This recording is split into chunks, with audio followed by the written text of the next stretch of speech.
You need to get off the plane now. The flight attendant's voice cut sharply through the murmur of passengers settling in for a long-haul flight from Chicago to San Francisco. 16-year-old Maya Turner froze, textbook open on her lap, heart suddenly pounding, disbelief pinching her chest. Did she really just hear that? The attendant's eyes didn't meet hers, stone cold, unreadable. "Excuse me," Maya whispered, barely audible over the hum of the cabin ventilation. "You need to deplane immediately," the attendant repeated, this time louder, authoritative. Heads turned, passengers glanced her way. Maya's cheeks flamed. She was the only black teenager on this flight, and suddenly, all eyes felt like a spotlight, judging, silent, complicit. She scanned the faces nearby, hoping for a friendly nod or an offered word, but the sea of mostly white strangers remained still and silent. Her hands trembled as she packed her backpack, sliding her chemistry textbook inside. "Can you at least tell me why?" Her voice cracked on the question. The attendant's lips tightened. "It's a security issue. That's all. No explanation. No apology." Maya's mind raced. She hadn't done a thing wrong. Her seat was assigned by the airline, her boarding pass scanned without issue. She'd been quietly reviewing chemical reactions when this cold stranger appeared. As she stood, a man in first class caught her eye. Middle-aged, white, he made eye contact for a brief moment, a flicker of recognition that maybe, just maybe, he'd say something. But then he quickly looked away, fascinated suddenly by the safety card in his seat back. Maya felt the weight of humiliation as she walked down the aisle, past rows of strangers, some openly staring, others pretending not to notice, all silently judging. Tears threatened at the jet bridge, but she swallowed them, clutching her phone tightly. She knew who she needed to call. Back in a high-rise downtown, her father, Marcus Turner, a respected civil rights attorney, was finishing a meeting when his phone buzzed. Seeing Maya's name, he stepped away. "Dad," Maya's voice cracked.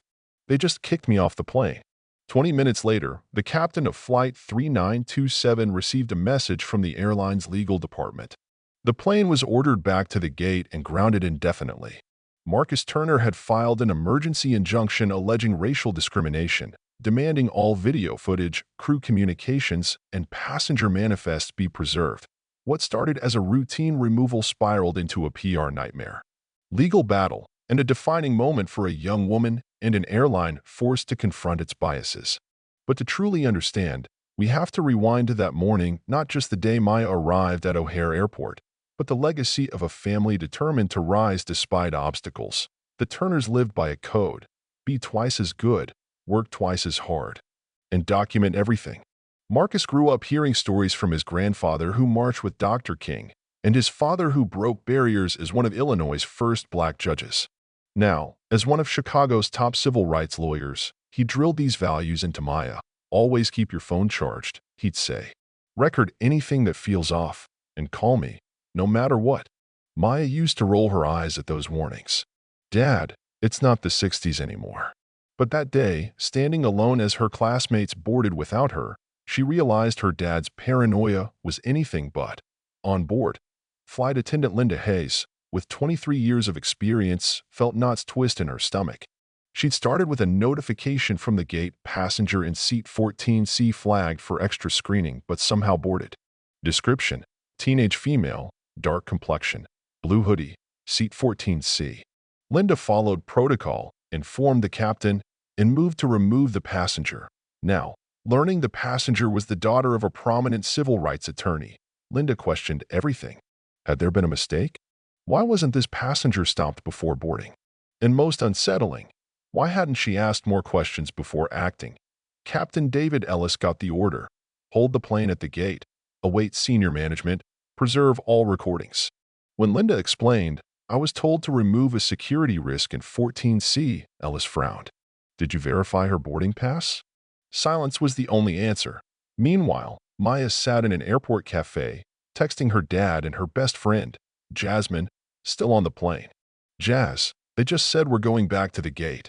"What's happening?" Jasmine replied. "My dad called. It's serious." This was just the beginning of a story about power, prejudice, and what happens when the wrong family refuses to be silenced. That morning had started like any other for the Turners in their Hyde Park home. Maya's mom, Dr. Gabrielle Turner, A neurologist reviewed patient charts while Marcus packed the car. Got everything? Poster board, notes, charger? Gabrielle asked. Maya smiled, patting her backpack. I've been prepping for this science competition for months. Nothing's forgotten. The National Science Olympiad wasn't just a contest for Maya, it was a statement. One of only 3 black students in her advanced science program, she was used to being underestimated. Her hydrogen fuel cell catalyst project had earned national recognition and university interest. Marcus worried. Why can't the whole team fly together? Maya explained half had flown the day before, the rest had exams. Her teacher, Ms. Collins, was supposed to meet them at the gate but had already texted about being late. Marcus insisted on walking her through the airport despite protests. Humor your old man. At the terminal, chaos buzzed. Maya spotted teammates but no Ms. Collins. The teacher was stuck in traffic and wouldn't make it. Maya decided to board with Devin and Lily, her friends, texting her dad that she'd call before takeoff. But as she settled into seat 14C between Devin and an elderly woman, her phone lost signal. She asked Devin for his phone to call Dad, but a young flight attendant, Jen, interrupted. All devices must be in airplane mode. Maya pleaded, just a quick call. The door was closed. No exceptions. Minutes later, Linda Hayes got the security alert again. Check the manifest. Maya Turner, 16, traveling alone. She moved down the aisle, determined to follow orders, but paused seeing Maya, a polite, quiet student, nothing like the threat she expected.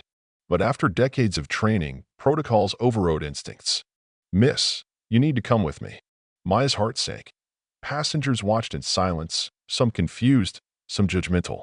An elderly woman protested. Why her? She's done nothing. Security matter, Linda replied, firm but evasive. Maya walked alone back through the jet bridge, humiliation burning. No security team waiting, only a surprised gate agent. I don't see any flag, the agent muttered, making calls. Maya finally called her dad. What? Who? Why? Marcus's tone shifted from father to lawyer. Put the gate agent on. The conversation was devastating. The gate agent's error, misreading seat 14B as 14C, had led to Maya's removal. The elderly woman in 14B was the real flagged passenger. Linda hadn't verified seat assignments before acting. By the time Maya's tearful call ended, the airline's chain of command scrambled. The plane returned to the gate amid confused passengers. Marcus had filed an injunction alleging racial discrimination, demanding transparency. Inside the terminal, airline executives gathered. The error was clear, but why had Maya been singled out without verification? Linda Winters faced tough questions, admitting assumptions were made without boarding pass checks. Meanwhile, Maya sat with customer service, her parents en route. Texts from friends trapped on the plane filled her phone. No info. Been here for hours. Security issue? Because of you. Her father arrived with fierce determination, promising, we're going to handle this. Negotiations began, Marcus demanding accountability and systemic reform, not just apologies or vouchers. The airline proposed training updates, policy reviews, data transparency, even a civil rights oversight council. Marcus's demands were firm. No more racial profiling, no more assumptions. Passengers on Flight 3927 grew restless, social media exploded. The airline's reputation tanked. But the Turners stood firm. Months later, Maya testified before Congress, her voice steady and clear, exposing the biases baked into seemingly routine airline procedures. Linda, once vilified, became an unexpected ally. Working with the family to reform policies, the airline implemented sweeping changes, anti-bias training, revised passenger screening, independent oversight, and data tracking by demographics. Removal incidents dropped, customer trust slowly rebuilt. Maya's story went viral, opening doors she never imagined: scholarships, university recruitment, youth advisory roles. Yet, the journey wasn't easy. Online harassment, death threats, and the heavy burden of activism at 16. Her parents stood by her, reminding her, you fight the battles worth fighting. You use your voice. A year later, Maya boarded a flight to her dream school, UC Berkeley.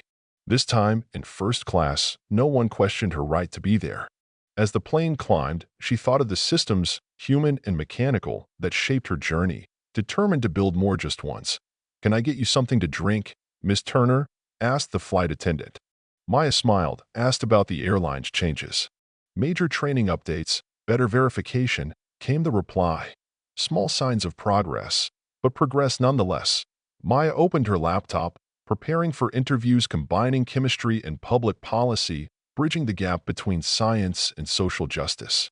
Her dad texted, "Landed yet?" "Not yet," she replied, "but I'm on my way." The story of Flight 3927 wasn't just about one wrong removal. It was a